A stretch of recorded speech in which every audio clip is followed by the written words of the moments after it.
I didn't want Joey to be a firefighter. I honestly didn't. And he looked at me and said, Kelly, that's what I want to do. Kelly Pustejovsky's husband, Joey, was a member of the volunteer fire department in the town of West Texas. Joey was a steady hand in town, active in the community. He was a devout Catholic and father to 4 children. Simply the kind of man, Kelly says, you could depend on. He had a work phone that constantly was going off, and he was always right there. Anything they needed, Joey was there. And Joey was there, one of the first responders the day West Texas went up in flames. For years, ammonium nitrate was hauled into the town by rail, thousands upon thousands of pounds of a chemical used as a fertilizer in this agriculture-dependent town, reliable and highly explosive. The train deposited the chemical here at what was once the site of the West Fertilizer plant. Few people in town were aware of the danger until last April when the plant ignited. Take me back to that day. What do you remember? He called me and he said, hey, I'm going to need you to meet me at the fire station. I need you to come pick up Kayla.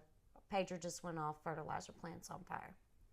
I honestly, that day, didn't think anything of it. I thought they'd go out there and put it out. Kelly drove herself to the plant to see if she could bring the firefighters food and water. I saw all the black smoke and I was like, wow, that's really bad. And when I pulled in is when it all happened.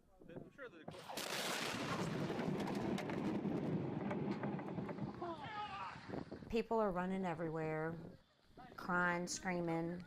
Everybody's just in shock. Chaos. Yes, How far from the plant are you at this point?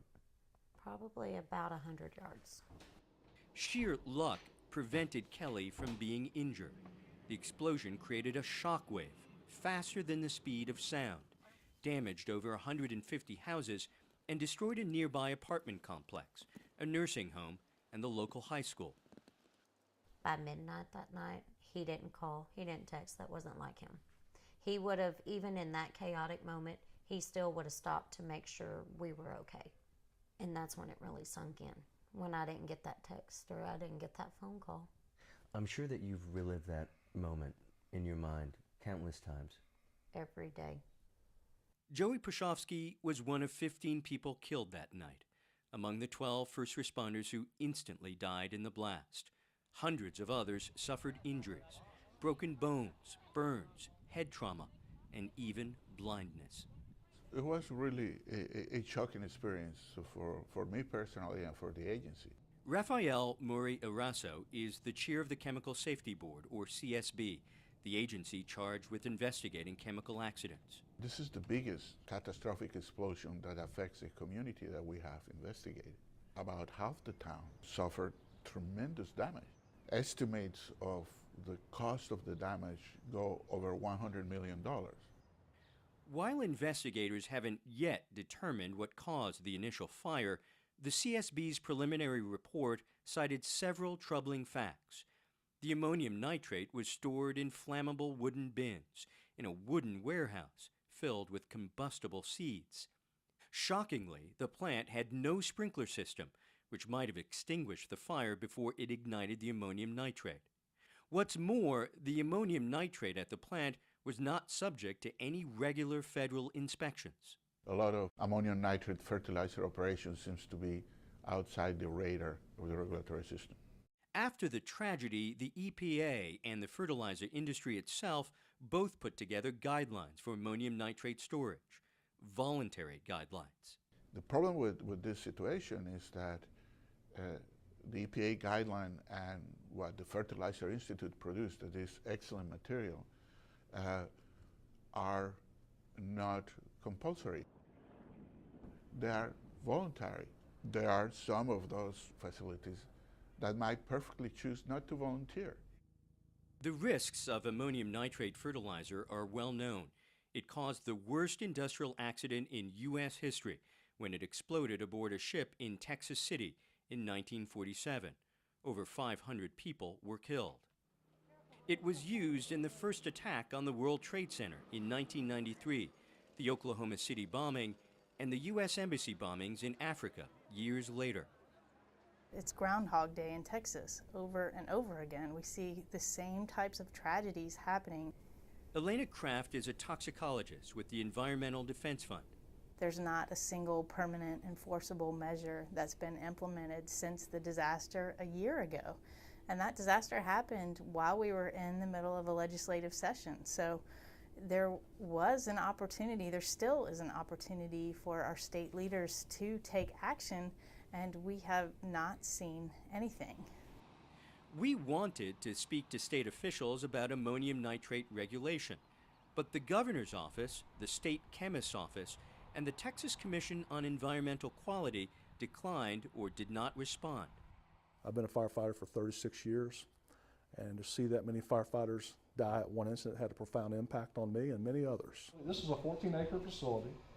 Chris Connealy, the state fire marshal, is one official who did agree to sit down with us. We identified where the ammonium nitrate is in the state. Currently we have 97 facilities that have 10,000 pounds or more spread over 66 counties in Texas. Connealy says he plans to visit each of these counties personally to raise awareness of ammonium nitrate best practices. We caught up with him at a presentation outside Dallas. You've been having these one-on-one consultations with businesses that obviously store large quantities of ammonium nitrate. But for the most part, those are voluntary, correct? They're all voluntary. So in your gut, do you believe that that's enough to ensure that West doesn't happen again? Is it sufficient? No. That's the policy decisions that the legislature have to make. I expect there will probably be some regulation that will help prevent another West. That'll be the ultimate solution. You're confident that the legislature is going to adopt some sort of measure, some sort of regulation in their next session? My sense is very much so, yes. But I can't guarantee that. But my conversations with the legislature, very much so, yes. In the meantime, Connealy's efforts are limited. Texas is only one of 2 states in the nation with no state fire code, meaning Connealy has no enforcement power over the 97 facilities that stockpile ammonium nitrate. So this whole place is being developed from the ground up, it looks like. It is. We've come a long way in less than a year. We took a walk around town with Mayor Tommy Muska to see the rebuilding effort. So far, 24 homes have been fully restored. If the plant had simply had a sprinkler system in it, you and I might not be talking today. Don't you think that there should be more regulations, or at least, stricter oversight of some sort? You just said the state of Texas. You might as well include the whole United States of America, because every fertilizer plant in Nebraska and all over the country in the Midwest and everywhere else has got the same problem.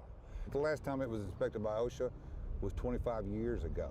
One agency thought somebody else was doing it, and somebody else's agency thought another person was doing it, and it come to find out nobody was doing it at all. Despite the rebuilding, vestiges of a day gone horribly wrong are still everywhere in West. From the deserted homes and memorials for the fallen to the high school that seemingly vanished into dust. For as long as I'm still here on this earth, it's going to cross my mind every day. Are you confident that this will not happen again? No. You're not? Mm-mm. Why not? I would hope that they would take what happened here in West and regulate to try to save more lives.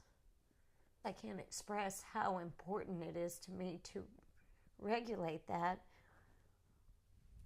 to somebody that hasn't lost a loved one.